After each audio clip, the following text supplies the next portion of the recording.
Stage and Screen with Andy Snowden. Let us know what you want to hear on WhatsApp with the number 01978 540 410. We love local. Calon FM. Right, let's do this, shall we? What's the buzz? Tell me what's happening. What's the buzz? Tell me what's happening. What's the buzz? Tell me what's happening. What's the buzz? Tell me what's happening. I'm going downtown tonight. What's going on?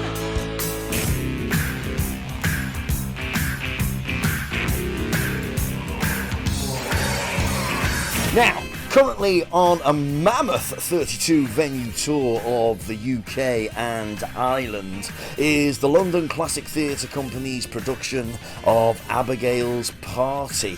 And this week, from Wednesday the 12th until Saturday the 15th of July, it comes to the venue Cymru in Llandudno.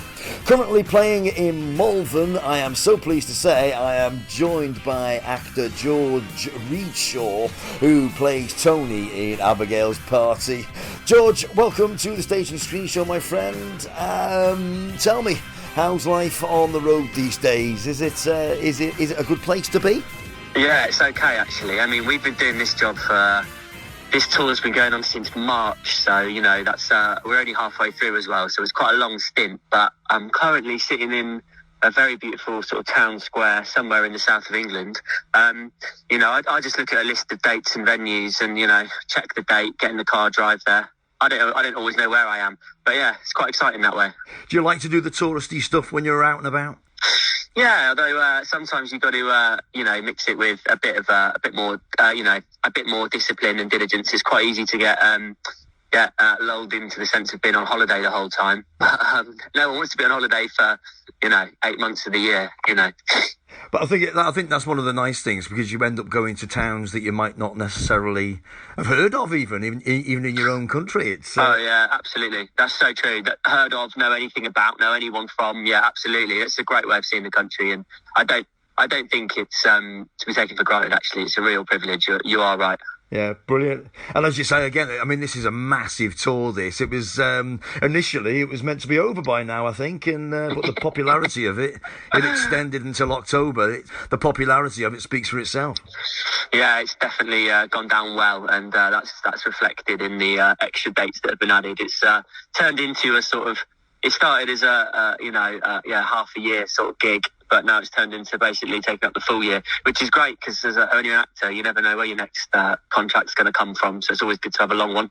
You're absolutely right. I mean, an actor's life is really precarious anyway, and especially coming out of lockdown when nobody knew whether they were going to be working one day to the next. So just to be able to do anything must be amazing, but to do something of this longevity must be fantastic. Yeah, it's so true. I mean, like, we're still seeing, we still haven't fully recovered in terms of audience numbers. We still haven't fully recovered from the pandemic. It's still, the numbers are getting there, but they're nowhere near what they were pre-pandemic. So it's really sort of eye-opening, but also, yeah, we're just grateful, I think, after the 2 years that everyone in the theatre industry had between 2020 and 2021, basically. Yeah, we're just so grateful to be able to do it. But I was reading today that during the midst of the pandemic, you took the opportunity to co-found a theatre company called Half Cut. I mean, that's a brave thing to do in the middle of the pandemic. Yeah. It was. It's a brave thing to call a company Half Cut as well. But I'm happy to say that that we're Half Cut is only in the name. I set up with some mates who are also actors in 2020 when it was looking pretty bleak. We weren't, there was no vaccine around. There were no sort of like, there was no treatment. It didn't look like this pandemic was going anywhere anytime soon. So we decided to start doing outdoor theatre that was socially distanced, really COVID secure, so that people felt secure coming to the theatre again. And it just sort of skyrocketed really. And now we're sort of, in discussion with lots of other venues, trying to bring our shows to as many places as we can, both indoors and outdoors. So it's one good thing to come from the pandemic for me personally, and for our audiences who have enjoyed our shows. But yeah, one good thing was the company. But I do think I was only thinking this morning that you forget how. I mean, it's weird. I think the lockdown, because it seems ages ago. It almost feels like it never happened in some ways, but it was only a couple of years ago, and I know. And we were very much grasping at every. If somebody came up with an idea, we were very keen to, whether it be online, whether it be a drive-in comedy show or anything. It was a creative old time. I think we can say that. Absolutely, yeah. It just made people think about it in a different way, and made people, sort of have to go around all sorts of barriers, which sometimes leads to something really exciting. So yeah, you're right. It's and it does seem like a well, I don't know, it seems like a lifetime away now, but like I said, we are still sort of dealing with the fallout from it, to be honest, especially in the theatre industry. Yeah. But you are on the road, as we say, with the London Classic Theatre Company. You're doing Abaigail's Party. It's a Mike Leigh classic, so if you're going to do a classic, do this one, right? Absolutely. Oh yeah, it's a brilliant. It's a classic for a reason. It's a really, really, really good play. You sort of, sometimes forget or it sort of has association with the time period, with the 70s, with Alison Steadman, with the way that they spoke and sort of like all the trinkets that are involved in it. But at its core, it's an amazing play about these sort of 5 people who are each sort of extremely lonely and desperate in their own way. It's an extremely well-written piece of theatre, so I think that's why it's endured, and doing it night after night is it's a real pleasure, to be honest. Yeah, and Mike Leigh, of course, is he's synonymous with plays that emulate real life. He's quite famous for that. But as you say, I think I don't know if it's a British thing, but we do like to laugh at ourselves. Not overly keen on people laughing at us, but to laugh at yourself is a British trait, I think. Yeah, it is. It's an interesting one with this play, because there is a question of who's laughing at who. It's you do it, and especially when you're doing a nationwide tour, you do it in some towns where they're sort of really like lapping it up and sort of almost seeing themselves on stage. You do it in other places and it's less so, and there's more of a barrier between sort of, the characters and those who are observing the character. And that's just in terms of basically like class, really. And that's what the whole thing's about, and it's what Mike Leigh's work is about. It's what he discusses. It's the world he sets his plays in are always of a certain sort of like, there's always a certain class struggle between, people of different stratas. So it's really interesting touring a play like this about, as you say, real people to vastly different towns across the UK. It's almost a case study. It's amazing. And it's set in 1977. That's right? Yeah, that's right. Yeah. And I think that was quite an important year, I suppose, in British history. So for nostalgia fans, it's a real booster.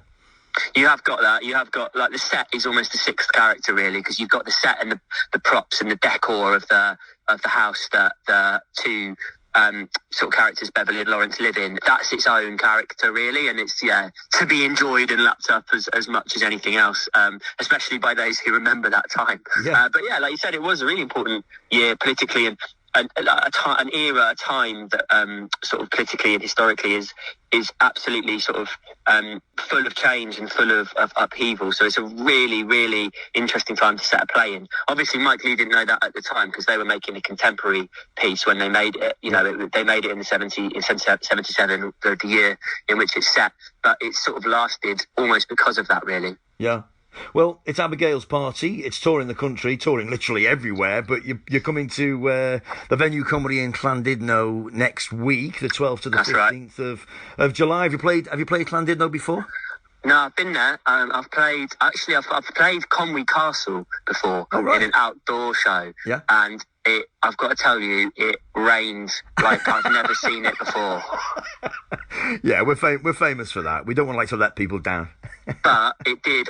It did. The clouds broke at one point, and it was glorious. And it's one of the most beautiful parts of the country. It's stunning beauty. So fingers crossed for a bit better weather for me this time. But I've never played Venue Cymru, so I'm very excited. Well, the Venue Cymru is right on the seafront. You come out the front door and the sea's there, so you could do with a bit of nice weather. So. Yeah. You don't want it to be too chilly. George Readshaw, it's been an absolute treat to speak to you, my friend. Thank you ever so much for that. Really appreciate it. Thank you. And we look forward to welcoming you to North Wales next week. Amazing. Thank you so much. Thank you. Cheers, mate. Take care. All right, mate. Bye-bye. Bye. There's a trouble with any bet. So, playing up at the venue Cymru in Llandudno from next Wednesday the 12th until Saturday the 15th of July is the London Classic Theatre Company's production of Abaigail's Party. Our box office number for the venue Cymru 01492 87 2000. That's 01492 87 2000. Go on, support your local theatres, ladies and gentlemen. They won't be there forever if you don't. Stage and Screen with Andy Snowden. Let us know what you want to hear on WhatsApp with the number 01978 540 410. We love local. Calon FM.